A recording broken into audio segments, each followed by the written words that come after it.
Intergestion vous présente un café et la presse.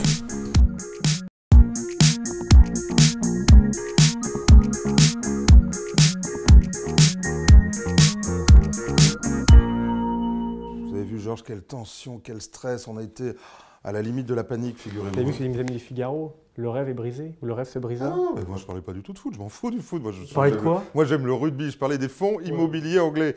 Et forcément, c'est la panique à Londres, on l'a vu la semaine dernière. Regardez cet article du Monde, Georges. 6 gérants, et des géants d'ailleurs, britanniques ont suspendu les rachats de parts de certains fonds immobiliers. Et pas des moindres, je vais les citer. Standard Life, Aviva, M&G, Henderson, Threadneedle et Canadian Life.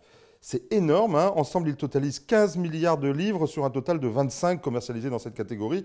Alors, on a eu la trouille, vraiment, hein. Vous avez vu le début de panique sur l'immobilier, donc contagion sur la bourse.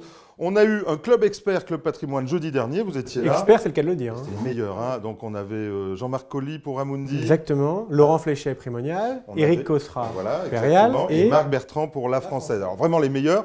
On leur a posé les questions les yeux dans les yeux.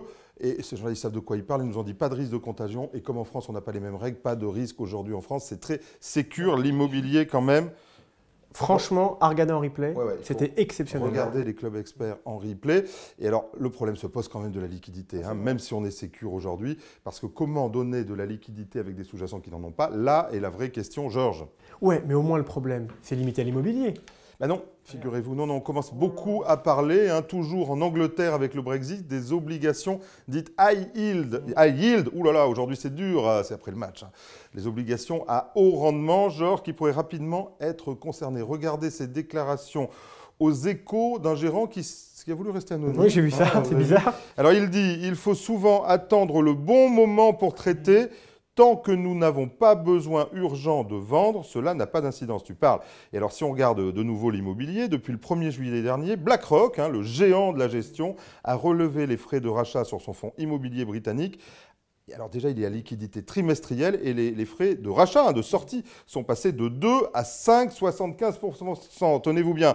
Afin, disent-ils, de traiter les investisseurs équitablement. La liquidité, quand on place de l'argent, c'est le plus important. Je veux pouvoir récupérer mes sous. Alors, il faut regarder ça de près. Et quand on regarde, croyez-moi, ça fait peur. Mais du coup, on n'a pas fini de parler du Brexit? Non, alors c'est une guerre de tranchées, figurez-vous. Chaud, et même les banquiers, ils ont l'air de se moquer un peu de la démocratie. Regardez ce tweet d'un des présidents de Goldman Sachs qui n'a pas hésité donc à tweeter que le résultat du référendum devait être annulé. Alors si on traduit mieux, ça veut dire contourné. Le maître du monde, hein, Goldman Sachs, ce sont les maîtres du monde qui nous dit on s'en fout de la démocratie, nous on est banquiers et on va faire autrement. Ça aussi, ça m'inquiète. Ouais, enfin en même temps, Goldman, si j'ai bien compris, ils ne sont pas si rassurés que ça et ils recrutent au cas où. Ouais, enfin, votre copain d'ailleurs. Ça m'a fait mourir de rire. Alors c'est un portugais. Respect pour cette. Ah non, non, non José Manuel Barroso. Mais lui, c'est plutôt un loser. Hein. Enfin, pas là en l'occurrence. C'est un ancien Premier ministre portugais. Il a été président de la Commission avant M. Juncker. Et il n'a pas forcément bien réussi. Vous vous souvenez, à l'époque, il était un peu inexistant. C'est les chefs d'État qui avaient pris la main en 2011 à l'époque de la crise. Une nomination qui néanmoins crée l'émotion. Alors regardez bien. Encore un tweet ou un post, je ne sais pas. Desservir les citoyens, se servir chez Goldman Sachs, Barroso, représentant indécent d'une vieille Europe que notre génération va changer. Et qui tweet ça, figurez-vous, c'est le secrétaire d'État français au commerce extérieur. Ça rigole pas. Vous parlez d'une Europe unie, je sens que ça va, à la rentrée, ça va être chaud. Mais au moins, le Brexit, il y a une bonne conséquence, c'est que la France devient une énorme place financière. Ah, chaque semaine, vous me faites rire. On va arrêter le juste pour rire, c'est vous le juste pour rire, figurez-vous. Oui, oui. Non, alors, même le Premier ministre, on l'a vu la semaine dernière, 6 mai, regardez, c'était sur France Inter. Et il nous dit l'une des premières mesures qui sera mise en place sera une modification du régime des impatriés avec des réductions fiscales, bientôt valables pendant 8 ans contre 5 ans à l'heure actuelle, des impatriés qui ne subiront pas la fameuse taxe sur les salaires, hein, vous savez, qui remplace la TVA quand on n'est pas assujetti. C'est quand même un comble. Le Premier ministre qui a aussi assuré que l'État serait très sympa avec les impatriés et qu'il ouvrirait autant de sections internationales que nécessaire à l'école afin de permettre aux enfants d'expatriés, impatriés donc, de suivre des cours dans leur langue maternelle. Vous avez vu ça? En fait, vous restez en France, vous payez des impôts, hein, puis ça rigole pas. Mais vous partez, et puis vous faites vos petites affaires, vous revenez, vous payez plus d'impôts. Ça énerve. Alors j'ai retrouvé une petite Madeleine de Proust. Regardez, la finance est notre amie. Je vais vous dire Qui est mon adversaire? Mon véritable adversaire. Il n'a pas de nom, pas de visage, pas de parti. Il ne présentera jamais sa candidature. Il ne sera donc pas élu. Et pourtant, il gouverne. Cet adversaire, c'est le monde de la finance. Bon, et au-delà du Brexit, tout le monde parle d'un autre risque, c'est chez nos amis les Italiens. Ouais, alors c'est la banque italienne en général, hein, ça c'est une vieille histoire, ça inquiète tout le monde. On ne sait pas quand ça va exploser, mais ça va arriver un jour, hein, je vous rassure. En tout cas, il y aura des augmentations de capital et donc ça pèsera sur la valeur des banques. Mais regardez, ce ne sont pas les seuls, parce que ça, on le savait.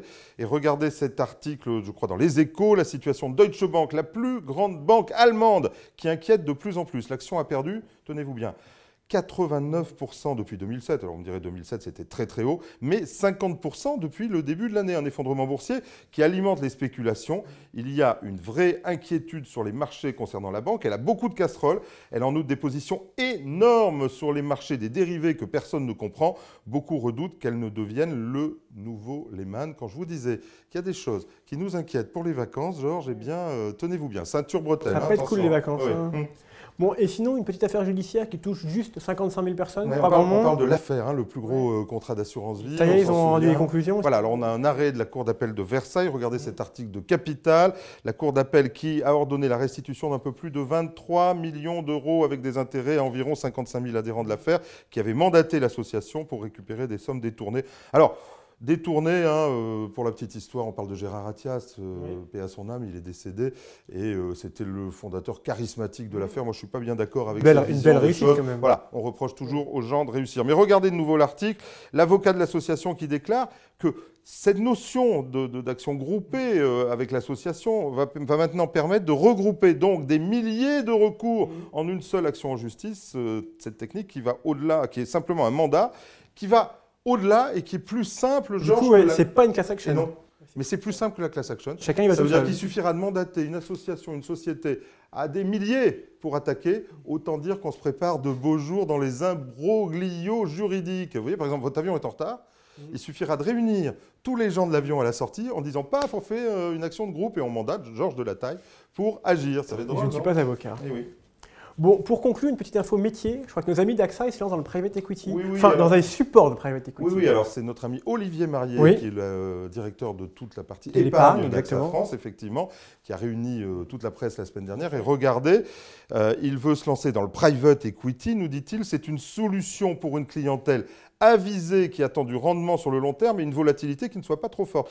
Et AXA a choisi d'utiliser l'une des possibilités nouvelles offertes par la loi Macron qui consiste à dire si je sors, on me remet des titres et non pas du cash. Et l'épargnant, donc, au moment du dénouement du contrat, prendra le risque de la liquidité, nous explique Olivier Marié. Alors, c'est une bonne idée, hein, parce qu'on sait que le private equity a largement surperformé la bourse sur ces 20 dernières années, mais c'est une novation forte dans l'assurance vie, puisque là, c'est le souscripteur qui porte le risque de liquidité, et puis il faudra avoir un horizon de placement assez long, hein, puisqu'on sait, c'est la fameuse courbe en J, hein, on sait que le private equity, au début, ça marche, au bout d'un certain temps, en clair, quand on sort, soit qu'on vende, soit qu'on aille sur les marchés, mais bravo pour la novation, et salut à notre ami Olivier Marié. Oui, c'est bien, sympa l'innovation. Voilà. Bon, pour finir, je vous ai fait rire, maintenant à vous de me faire rire. Ouais, alors, figurez-vous que le Brexit, Encore ça fait longtemps qu'on en parle. Et alors, il y avait un acteur que j'adore, lui aussi, qui est décédé, mais qui avait fait déjà, quand l'Europe n'était qu'à 9, et qui avait dit, il faut absolument exclure l'Angleterre pour des raisons, comme on est dans une cuisine, De gastronomie. de gastronomie, Mais il a pas regardez tort. ça, et il n'a pas tort. Lorsque le poulet au porridge est arrivé, là, tout le monde a... Rien que la sauce, déjà, ça avait l'air pire que les hormones. Il n'y a que le ministre allemand qui a eu le courage de prendre une cuisse, mais qui... Il a dit quelque chose, monsieur le ministre, après? Non, très sincèrement, il s'est contenté de recracher en proposant que la Grande-Bretagne soit exclue du marché commun. Ouais, c'est vrai que la cuisine anglaise, moi, ça va, je peux me permettre de faire le régime un moment, mais pour vous, partez pas en vacances en Angleterre, même si c'est pas cher cette année. Et j'ai envie de faire un peu de pub. Allez-y. Ça fait depuis longtemps. En France, on a des très bonnes Ah oui, confitures. notre Surtout celles de la Cour d'Orgère, que je recommande ami. grandement, Oui. qui sont excellentes. Donc Bon, voilà. alors, Cour d'Orgère, et c'est notre ami Jérôme Dédéian. Jérôme Dédéian, ce sont ses confitures. Alors, on trouve ça sur www. .lacourdorgère.com et Allez. plein d'endroits. Voilà, super. Georges, merci. Alors, ne partez pas en Angleterre, on mange pas bien, même si la livre est pas chère si vous êtes un peu radin. Et nous, on se retrouve la semaine prochaine pour un café et la presse, nos confitures, bien évidemment. Peut-être que je vais mettre une chemise à fleurs la semaine prochaine. Parce que Ça c'est me les ferait vacances. plaisir, Ouais, ça. on va le faire.